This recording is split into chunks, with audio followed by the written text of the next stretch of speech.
Basically, summer is whenever Disney says it's summer. Yes, that's Disney what I go by. Disney tells us the time. The first big release, which I've talked about a little bit on the show before, is Thunderbolts. Coming from the Marvel Universe, IMDb says, after finding themselves ensnared in a death trap, an unconventional team of anti-heroes must embark on a dangerous mission that will force them to confront their darkest corners of their past. Duh. Yeah, I mean... You almost Casey Kasem. I almost Casey Kasem. We were talking about Casey Kasem before.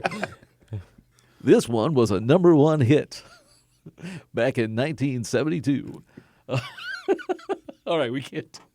But anyway, so I don't know. See it, stream it, or skip it. I mean, I'm going to see it. Of course I'm going to see it. It's a Marvel film. It's another event film that gathers a lot of heroes and anti-heroes and villains that we've already been introduced to. And, those usually fare well. We're talking Avengers. We're talking Civil War. Those big banner release titles that bring in a lot of characters that they've already laid the foundation for. This is also going to bring a new character in with Sentry, played by Lewis Pullman. And since we all watched the 5.5-hour chair reveal for Doomsday, we know who's going to survive the film, and we have an idea who's not. So are the stakes still there? No. But is the spectacle? Yes. And I'm going to see it. Okay. Are you seeing it as a fan, or are you seeing it for work? I'm seeing it as a fan. Okay. I still love the Marvel Universe. I'm not one of those guys who, Marvel's dead. They can't all be zingers, to quote Primus. But I'm going to see it, and I'm looking forward. I'm looking forward to it. It looks fun. Okay. I am of two minds. Like, I feel like, yeah, I should probably see this more for work. I saw Captain America, and both Danny and I said this is okay. And I don't know if I want to shell out the bucks to see another okay movie.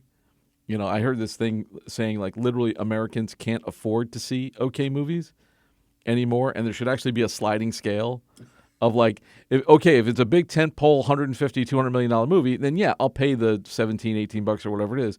But if it's like a little indie, maybe I could pay $7, which makes sense. And then maybe people would actually go back to the movies again when they can't, when they don't have to mortgage their house, if they want to see 5 movies a year.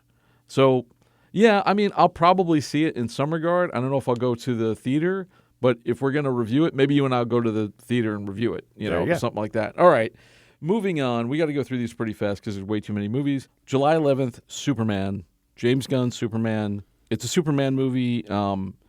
Superman is trying to reconcile his heritage with his human upbringing. He's the embodiment of truth and justice, and I've seen the trailer. The trailer looks exciting. Plus, there's characters that we have not seen before from the DC universe. We got Guy Gardner, Green Lantern, which I did not think I was going to see, and it's the one with the bad haircut, played by Nathan Fillion. Yeah. And then we've got like Mr. Terrific. Yeah, which is amazing to see on the big screen. I think it's going to be awesome. And then do we have a Hawk Girl or something? I see Hawk Girl, yeah. So I've been watching the DC animated universe stuff, which I love. And all that I wanted was for the live action stuff to be as good as the animated stuff by not being ashamed of the source material. Yes.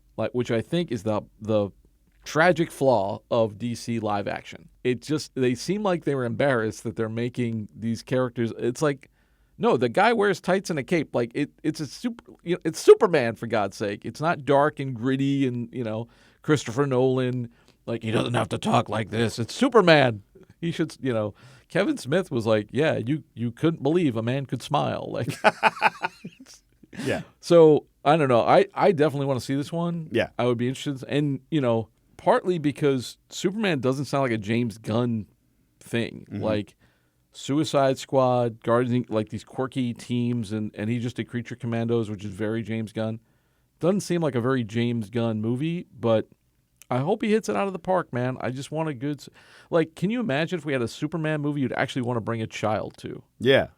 And just from the trailers and the teasers, it looks like the color palette is that comic book splashy on the screen, saying, reconciling his heritage with his human upbringing, like really leaning into the immigrant story, which I think is the core of Superman. Stop making him Jesus. Exactly. He's a lost kid. And I think it's going to be fantastic. And yeah, I'm going to see it. All right, so the other big tentpole is the other side of the equation. Marvel, Fantastic Four, First Steps. Marvel's first family face their most daunting challenge yet, forced to balance their roles as heroes and the strength of their family bond. They must defend the Earth from the ravenous space god Galactus and his herald Silver Surfer. We have seen the story before, just not good. And the fantastic, we got Pedro Pascal, Vanessa Kirby, Ebon Moss-Bachrach, I hope I'm saying his name right, from The Bear, and Joseph Quinn, who was in Gladiator 2. And Julia Garner, a little different take on Silver Surfer, doing females, which it doesn't matter, just they're an alien anyway. What do you think? Do you want to see this one? 100%. This is another one, just like we were saying with Gunn, that it looks like this one gets the tone right. It is. The world looks really Fantastic Four-y too. Exactly. And it looks like Marvel's first family. It looks like it has the nostalgia and it has the almost Rockwellian vibes. And I'm really interested to see that on screen. And it's going to set us up for whenever they get sucked into, the dour Marvel universe we have now. This will be a nice I'm wondering distraction. How that's going to. That does feel like a little like oil and water or something. Like, I don't know how that's going to mix, but I know there's going to be some and the thing is, like, how much do we care? I don't, like, with Thunderbolts, those characters feel like leftovers from other. It's like the thing in the fridge from the night before. You're like, oh yeah, I guess I could eat those potatoes again. I think the idea with the Thunderbolts is they're almost treating them like a Suicide Squad, as they are the leftovers and they're disposable. Yeah. And the idea is we're supposed to see that there's the potential for good in all of us. Sure. Yeah. I mean, okay. I'm not. The Marvel got me with. By the time Endgame, there was like 10 years with these characters, and you were invested. You were invested in Iron Man. You were invested in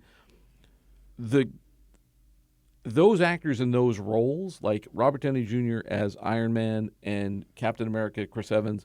Like, they're iconic now. Like, they're like Christopher Reeve as Superman. I don't have that now. Yeah. And I don't know if I want to pay to see it anymore. Is that them or is that our bandwidth?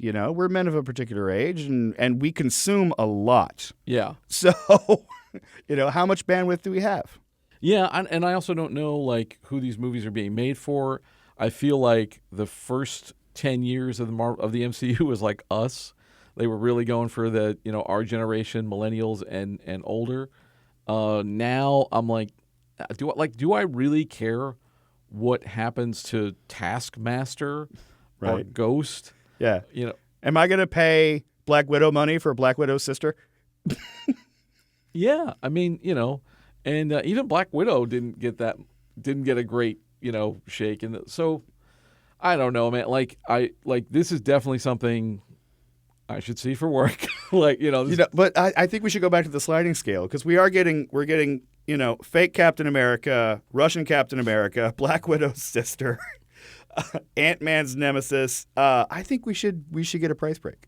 Yeah. If we're ordering the film off Temu, we should be paying Temu prices. Yeah, we get the half off special, man. And I want some waffles or something with it. This is the BTRP Media Network.